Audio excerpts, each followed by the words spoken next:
안녕하십니까. 오늘은 엔화에 대한 이야기를 좀 드리도록 하겠습니다. 저는 외환 전문가도 아니고 일본 중앙은행이나 연준에서 금리 정책을 결정하는 사람은 절대로 아닙니다. 그렇기 때문에 그들의 머릿속에 뭐가 들었는지, 엔화가 오를 것인지 내릴 것인지 이것은 모르겠습니다. 그런데 이제 오늘 이 방송을 만든 이유는 만약에 일본 엔화의 변동성이 살아나게 된다면, 즉 갑자기 강세로 이제 반등하게 된다든가 추가로 계속 하락하게 된다면 어떤 여파를 이제 한국이나 이런 데 끼칠 수 있을까, 뭐 이런 것에 대한 이야기를 좀 드리기 위해서 제가 이 방송을 좀 만들어 봤습니다.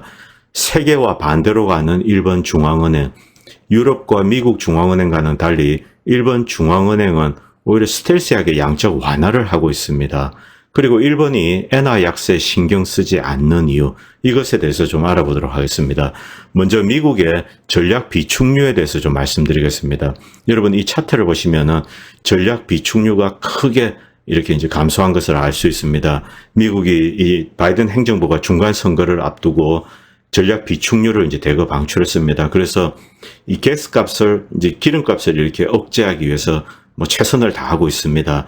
물론 미국의 가스값이 급등한 데는 뭐 일단 러시아 전쟁을 떠나서라도 미국 내 이제 정유 공장, 정유 시설이 좀 부족했던 그런 여파가 있습니다. 정유 공장이 노후화된 것들 개보수하고 이런 사이클 때문에 이제 공교롭게 이 시기에 걸쳤는데, 여기에 러우전까지 가세해서 또 유럽 에너지 위기까지 가세해서 이제 미국 국내 기름값이 좀 가파르게 올랐는데, 그것을 억제하기 위해서 바이든은 계속 이 원유 비축률을 이제 방출하고 있습니다. 그리고 이 방출된 원유는 상당량이 중국으로 왔습니다. 이 이유는 미국 내 정유 시설의 캐파가 이제 한계에 부딪혀서 지금 개보수가 또 계속 진행 중입니다. 그래서 정유 시설이 많은 중국 같은 데 이렇게 수출을 했죠. 그래서 뭐 혹자는 이것을 좀 오해해서 미국이 전략 비축률을 방출해서 미국에 풀지 않고 중국에 팔았다, 뭐 이런 이야기도 하고 있습니다. 뭐 중국 같은 데서 정유를 해서 다시 이제 가솔린을 사오고 이렇게 해서 어쨌든 미국 바이든 행정부는 가스값을 낮추기 위해서 최선을 다했는데, 그런데 중간 선거가 끝나게 되면은 이 전략 비축률을 또 다시 이제 채워넣을 수밖에 없습니다. 여러분들이 날짜를 보시면은 2023년대, 이때 이라크 전쟁 때, 그때가 이제 바텀이고 지금 현재 그 수준으로 달려가고 있지만 조만간에 다시 이 전략 비축률을 채워넣을 수밖에 없습니다. 뭐 러시아나 중국과의 어떤 국지적인 분쟁 이런 것도 생각을 해야 되기 때문에 미국 역시 이제 전략 비축률을 다시 쌓아야 되겠죠. 자, 여러모로 한국에는 좀 어려운 상황입니다. 여기서 이제 일본으로 잠깐 가겠습니다. 일본 엔화입니다. 뭐 저는 이 외환 전문가도 아니고 일본의 금리 정책에 대해서 뭐 그냥 신문에서 보는 상식적인 수준만 알고 있습니다. 그런데 일본 중앙은행에서 어제 이제 이런 뉴스를 발표를 했습니다. 긴급하게 본드를 산다, 일본 국채를 산다. 이 뜻은 일본 중앙은행이 국채를 사고 돈을 푸는 겁니다. 일본 중앙은행은 유럽의 이제 ECB나 미국의 연준과는 달리 계속 이렇게 스텔스하게 눈에 보이지 않게 양적 완화를 했습니다. 일본 국채를 사고 시중에 이제 계속 돈을 푸는 거죠. 이 차트를 잠깐 보시기 바랍니다. Financial Condition Index입니다. 이것은 한 국가 그리고 이제 중앙은행이 돈을 푸느냐, 돈을 찍어서 푸느냐, 아니면 이제 시중에서 유동성을 빨아들이는가, 그 척도입니다. 100은 중립적인 상황을 의미합니다. 여기서 이제 100 위로 가면은 타이트닝, 이제 유동성을 축소하는 거죠. 그리고 100 밑으로 가면은 이징, 돈을 푸는 겁니다. 양적 완화를 하는 겁니다. 자, 그동안 이 일본, 그리고 유럽, 그리고 미국의 움직임이 잘 나와 있습니다. 진한 파란색은 이제 미국입니다. US고, 그리고 하늘색은 유로, 그리고 녹색은 재팬입니다. 과거 이제 한 20년간의 추이가 이렇게 나타나오고 있는데, 최근 3년 동안을 잠깐 보시기 바랍니다. 코비드가 터지고 미국은 급격하게 이제 양적 완화를 했습니다. 그러다가 다시 긴축에 들어가고 있습니다. 이제 긴축이 시작되고 미국은 이제 금리를 올려서 시중의 유동성을 빨아들이고 있습니다. EU도 이제 ECB도 비슷하게 움직였습니다. 물론 미국만큼 이 바이든 행정부만큼 많은 돈을 찍어내진 않았습니다. 이 정도 이제 양적 완화를 잠깐 하다가 다시 이제 긴축으로 들어가고 있습니다. 그런데 이 시기에 일본은 멈추지 않고 계속 양적 완화를 하고 있습니다. 여기에 대해서 이제 많은 사람들이 여러 가지 의문을 가지고 있습니다. 도대체 왜 일본은 이런 행동을 취하는가? 일본의 이런 행동 때문에 일본 엔화는 이제 급격하게 약세로 들어가고 있습니다. 한 20 몇 년 내에 가장 약세 구간으로 빠진 거죠. 이것이 지금 아마 모든 경제신문의 가장 큰 어떤 화제거리입니다. 그래서 일본 엔화가 어디까지 갈 것인가, 일본 엔화를 또 이 약세를 어떻게 바라봐야 될 것인가, 여기에 대해서 이제 뭐 일부에서는 뭐 여러 가지 음모론도 이야기하고, 혹자는 이제 너무 좁게 해석하기도 하고 합니다. 이런 부분에 대해서 함부로 예측할 수 없기 때문에 뭐 예측 같은 것은 제가 이제 감히 말씀드리지 못하겠고, 왜 일본은 이런 행동을 하는가, 그것에 대해서만 잠깐 주목해 보도록 하겠습니다. 그리고 만약에 일본의 의도가 어긋났을 경우 가파르게 엔화가 이제 거꾸로 갈 수가 있죠. 일본의 의도와는 달리요. 그런 것에 대해서 좀 말씀드리겠습니다. 여기서 잠시 이제 2007, 8년으로 돌아가 보겠습니다. 이때 미국에서 금융위기가 터졌습니다. 리만 브라더스가 부도나고 아우성이 되었죠. 이때 엔화는 전통적으로 안전자산으로 분류가 됩니다. 이 기축통화인 미국에서 금융위기가 발생했기 때문에 이때 엔화는 가파르게 이제 고공행진을 하기 시작했습니다. 초기에 달러는 안전자산 선으로 미국의 이제 달러 자산으로 급격하게 몰렸다가, 미국은 금융 시스템 복원을 위해서 대거 이제 양적 완화 정책을 하고 돈을 풀었습니다. 그래서 달러 약세 시대로 들어가고, 일본은 미국이 견제했다고 생각을 합니다. 일본 너는 돈 풀지 마, 이런 방식으로 미국은 이제 달러 약세를 유도하면서 전 세계로부터 이제 투자금을 이렇게 유치를 하게 됩니다. 중국인들이 이때 와서 많은 미국의 부동산도 사고, 또 일본 사람들도 미국에 많은 투자를 하고, 그래서 이 미국의 무너진 금융 시스템을 복원하기 위해서 한 2008년부터 한 2012년까지 미국은 노력을 했습니다. 그리고 어느 정도 이제 이 수선이 되었습니다. 그러자 2012년에 아베가 소위 이제 세계의 화살을 쏘았습니다. 오바마 정부와 어느 정도 이제 합의를 본 것 같습니다. 그리고 아베가 세계의 화살을 쏘고 이제 일본이 양적 완화에 들어갔습니다. 2013년, 14년 이 시기에 한국이 좀 고통을 겪었죠.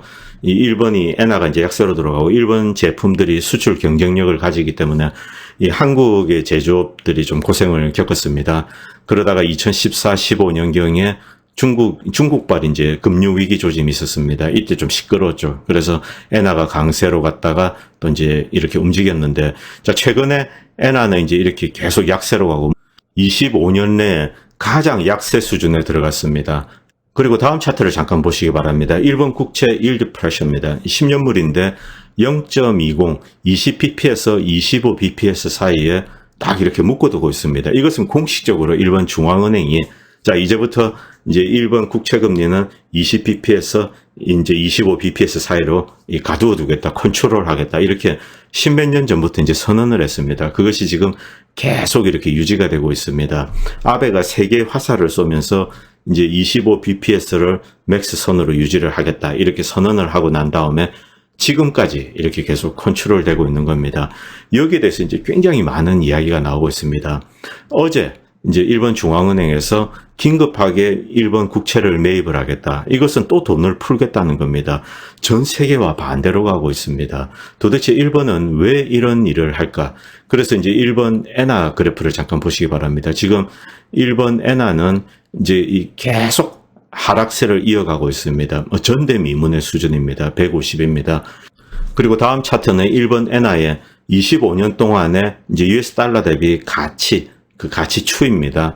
자, 25년 전에 한 1998년 이때 롱텀 캐피탈이 부도가 나고 러시아 부도 사태가 있고, 또 멕시코에서도 또 이제 외환위기가 덮쳤습니다. 이때 이래 가장 낮은 수준으로 엔화 가치가 떨어졌습니다. 사실은 이 시기를 돌파한 겁니다. 1998년도 이 시기를 돌파했기 때문에 전대미문의 상황입니다. 여기에 대해서 정말 많은 사람들이 머리를 끌적거리고 있겠죠. 이런 부분에 대해서는 누구도 속 시원하게 이야기할 수 없다고 생각합니다. 어떤 면에서는 일본 중앙은행에 있는 사람도 여기에 대해서 이제 속 시원하게 이야기할 수 있을까? 저는 좀 회의적입니다. 도대체 일본은 왜 이런 행동을 할까? 자, 그리고 미국의 이제 10년물 국채금리를 잠깐 보시도록 하겠습니다. 일드가 4.236. 제가 미국 금리가 계속 오를 거라고 이제 지난 방송에서도 말씀드렸는데, 결국 돌파하고 이제 계속 올라가고 있습니다. 당분간은 US는 이제 계속 강세로 간다는 뜻입니다. 자, 이런 상황에서 도대체 일본은 어떤 생각을 하고 있는가? 다시 처음 차트로 돌아오겠습니다. 자, 여기 보시면은 일본이 이제 이렇게 일드 커브 컨트롤을 하고 있습니다. 그래서 딱 이제 일본 국채 금리를 딱 가두어 두고 이제 일본 국채 가격이 크게 움직이지 못하게 그렇게 만들어 두고 있습니다. 여기에 여러 가지 이유가 있습니다. 먼저 여기서 이제 미국 언론에 올라온 기사를 잠깐 보시도록 하겠습니다. 일본 언론이 이제 150을 넘겼다. 이게 약세로 들어간 겁니다. 그리고 일본 엔이 이제 150엔 돌파한 이유는 일본 중앙은행이 이머전시 본드 퍼체싱을 했습니다. 계속 양적 완화를 하는 겁니다. 유럽과 미국 중앙은행과는 반대로 달리게 되는 거죠. 여기에 대해서 이제 많은 전문가들이 나와서 이런저런 이야기를 합니다만 속 시원한 답변을 주는 사람은 없습니다. 힘들죠. 사실 일본이 어떤 의도를 가지고 있는가 여러 가지 이제 속내를 우리가 추정할 수는 있습니다. 첫 번째는 일본 국채 시장의 이제 변동성이 두려워서 혹은 두 번째는 엔화가 약세로 가면서 일본 정부나 일본 국민들이 얻는 반대급부가 있습니다. 트레이드오프죠. 일본 엔화가 약세로 가면은 좋은 점도 있고 또 불리한 점도 있습니다. 그것은 조금 이따 말씀드리겠습니다. 어쨌든 이 일본 이 중앙은행이 이 일드 커브 컨트롤 앞에서 보셨듯이 이제 일본 국채의 일드 커브 컨트롤을 하는 것이 명백하다. 그리고 노골적으로 시장에 개입을 해서 이제 0.25, 25bps를 넘지 못하도록 이렇게 컨트롤하는 게 확인이 된 겁니다. 이것을 확인하고 이 외환 딜러들이 이제 엔화를 투매를 한 거죠. 야, 일본은 대책 없다. 일본 정부가 25bps를 넘지 못하도록 노골적으로 이제 시장에 개입하고 있다. 일드 커브 컨트롤을 하고 있다. 이렇게 인지를 하고 엔화 투매를 이렇게 가속화했기 때문에 150을 돌파한 겁니다. 이것은 시장과 관련된 이야기고요. 그리고 이제 이런 이야기들이 나오는데 뚜렷한 답은 없습니다. 답은 없고 전대미문의 수준으로 이렇게 달리고 있는데 1990년 4월에 그때 당시가 한 160 정도였다고 합니다. 159.8 그리고 1986년 160 과연 이 레벨까지 갈 것인가 여기에 대한 이야기들이 나오고 있는 거죠. 이 조선일보에서는 이런 기사를 올렸습니다. 이제 엔화가 약세로 가면은 일본 국민들은 당연히 고통을 받습니다. 구매력이 떨어지기 때문에 중동에서 기름을 사올 때 엔화로 이제 많은 돈을 지불해야 됩니다. 일본 국민들은 해외여행 가기가 대단히 부담스러워지게 되는 거죠. 그리고 이제 이론적인 이야기지만 여러분도 다 아시는 내용입니다. 엔화가 약세로 들어가면은 일본 제조업의 경쟁력은 이제 올라가게 됩니다. 그럼 여기서 이제 엔화가 약세로 갔을 경우 일본이 얻는 점, 이제 유리한 점, 불리한 점 이것을 잠깐 알아보도록 하겠습니다.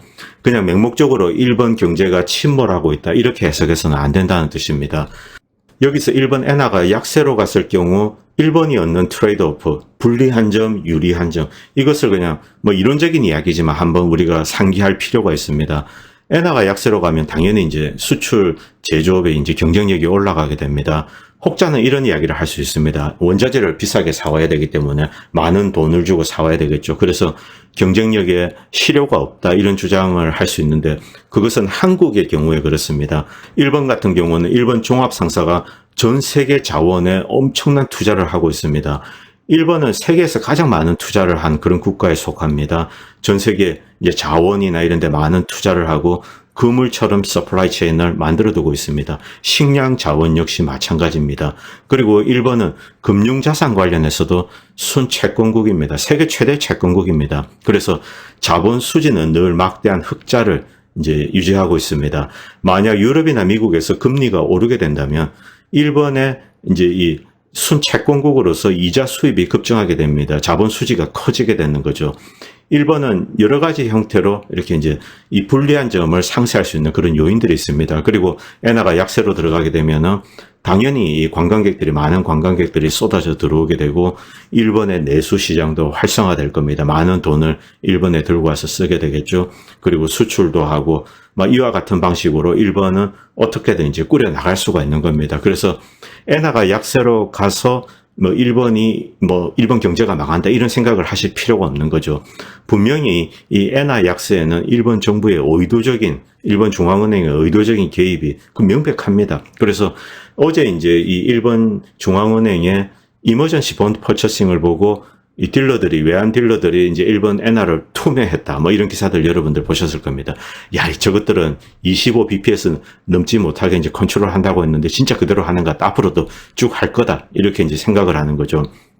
자, 이 딜러들이 일본 엔화를 투매를 한 이유는 이제 현재 일본 이제 경제는 전 세계 경제가 사실은 다시 이제 침체 국면으로 들어가고 있습니다. 일본은 경기를 부양하기 위해서 이제 양적 완화를 하고 이 기조를 유지하겠다고 했습니다. 일본 경제는 본질적으로 1992년에 붕괴된 버블에서 아직까지 헤어나온 것이 아닙니다. 그래서 늘 이 만성적인 저성장에 시달리고 있습니다. 인구 구조도 지금 이제 흔들리고 있죠. 계속 인구가 이제 점점 더 줄어들어가고 있습니다. 그래서 일본은 일본 내수 경제를 살리기 위해서 계속 이제 양적 완화를 하면서 그리고 인플레이션을 끌어올리기 위해서 최선을 다했습니다만 인플레이션이 오르는 듯 하다가 또 이제 그 자리에 멈추고 있습니다. 아직 일본이 원했던 목표치에 도달하고 있지 않습니다. 그래서 이런 구실로 계속 이제 일드컵 컨트롤을 하는 거죠. 이제 스텔시하게 눈에 보이지 않게 양적 완화를 하면서 미국과 22와는 정반대의 길로 가고 있습니다. 여기서 이제 앞에 이 차트를 다시 돌아오도록 하겠습니다.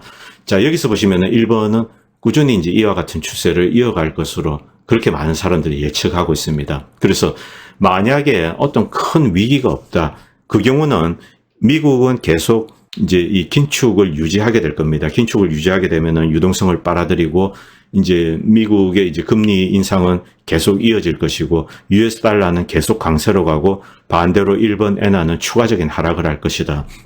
그래서 조만간에 결국은 160대 이제 돌파할 것이다. 이런 추측을 하는 사람들이 있습니다. 그리고 이 낮은 금리로 인한 엔화 약세가 주는 또 다른 장점은 일본 정부입니다. 뭐 여러분도 아시겠지만 일본 정부 부문 부채 비율은 뭐 엄청납니다. 천문학적이죠. 물론 그 돈을 이제 일본 국민들로 빌렸기 때문에 외부적인 어떤 외환위기의 위험은 없습니다. 자, 그런 위험이 없다고 가정하고 만약에 금리가 오르게 되면은 일본 정부는 많은 이자를 또 이제 지불을 해야 됩니다. 물론 일본 국민들의 세금으로 지불을 해야 되는데 그 이자 부담이 덜어지게 되면은 일본은 재정적인 여력을 가지고 그 돈으로 이제 뭐 어떤 보조금을 준다든지 지금 현재 일본 역시 에너지 보조금을 줘서 이제 유가가 오르지 못하도록 이렇게 컨트롤하고 있다고 합니다. 일본 정부의 재정 문제도 있고 해서 이렇게 유지하는 것 같다 그런 이야기도 하고 또 일본 국채를 다루는 트레이더들은 이 국채 시장과 관련된 이야기를 좀 하고 있습니다. 일본 중앙은행이 20bps부터 25bps까지로 이 컨트롤 하겠다고 선언을 하고 10년 동안 유지를 해왔기 때문에 자, 이 기조를 만약에 이제 깨게 된다면은 그것은 시장에 큰 변동성을 가져다 줄 수 있다는 겁니다. 일본 정부나 중앙은행이 어떤 이제 그 통화 정책을 취하는데 어려움을 겪는 거죠. 일본의 국채 시장이라든가 일본 엔화가 아주 이제 이 변동성 높게 왔다 갔다 하고 움직이게 되면은 어떤 정책적인 입장을 취하는데 큰 어려움이 있기 때문에 일본은 일단 현재 기조를 계속 유지할 것이다. 이렇게 예측하는 사람들이 많습니다. 그래서 이제 일본이 무슨 생각을 가지고 이러는지는 뭐 저도 모르고 이것을 속 시원하게 이야기하는 사람들은 없습니다. 그런데 여기서 이제 우리는 또 다른 가능성을 염두에 두어야 합니다. 자, 2007년으로 돌아오게 되면은 미국에서 이제 이 베어스탄스가 망하고 그 1년 뒤에 리만 브라더스가 부도가 나서 결국 이제 금융위기가 터졌습니다. 미국이든 유럽이든 혹은 이제 1990년대 후반에 아시아 외환위기든 국가별 재정위기입니다. 어떤 위기가 터지게 되면은 일본 엔화는 안전자산으로 이제 선호도가 있기 때문에 갑자기 이제 섀도우하게 되는 거죠. 지금은 뭐 우리가 이 세계를 봤을 때 뭐 어떤 금융 위기가 있다거나 재정 위기가 있다거나 이런 위기의 조짐은 없습니다. 그냥 미국이 리퀴디티를 축소하기 때문에 이제 긴축에 들어갔기 때문에 유동성을 빨아들여서 US 달러는 강세로 가게 되고 이제 EU 역시 현재는 조금 이제 미국과 발맞춰서 갑니다만은 EU는 에너지 위기를 겪고 있기 때문에 지금 이제 유로는 약세를 달리고 있습니다. 그러나 유로와 비할 바 없이 이제 일본 엔화는 약세로 들어가게 되는 거죠. 그런데 미국과 유럽에서 어떤 위기가 터지게 되면은 일본 채권이라든가 뭐 그리고 이제 일본 엔화는 안전자산으로 인해서 다시금 이렇게 이 사람들의 이 뭐 선호를 받을 수 있는 그런 가능성이 대단히 높아집니다. 만약 미국과 유럽에서 별다른 위기가 없고 이런 이제 긴축이 유지가 되게 된다면 엔화는 계속 약세로 갈 것으로 그렇게 예측되고 있습니다. 그러나 미국과 유럽 혹은 제3세계에서 어떤 재정위기, 국가부도위기 이런 것이 발생하게 된다면 이것이 급격하게 턴을 하면서 엔화가 가파르게 강세로 들어갈 가능성도 있는 거죠. 그래서 사실은 엔화에 대해서 지금 사라 팔아라 이런 이야기를 하기가 대단히 어려운 겁니다. 이론적으로는 일본 엔화에 대해서는 계속 이렇게 약세로 베팅하는 것이 맞는데, 그런데 만약에 어떤 위기가 터지게 된다면 엔화가 가파르게 강세로 들어갈 가능성이 높습니다. 지금은 그런 위기가 없다고 전제하고 미국의 통화 정책 때문에 이제 지금 US 달러 대비 약세로 치닫고 있다, 이렇게 보시면 됩니다. 제가 엔화 전문가도 아닌데 이제 엔화에 대해서 말씀드리는 이유는 이런저런 기사를 봐도 이제 좀 모아서 포괄적으로 설명을 하는 그런 기사가 없고, 조선일보 기사처럼 아주 이제 부분적인 것만 터치를 하는 그런 기사들이 있기 때문에 제가 좀 모아서 여러분들에게 전달했습니다. 좀 도움이 되기를 바랍니다. 감사합니다. 다음 편에 뵙도록 하겠습니다.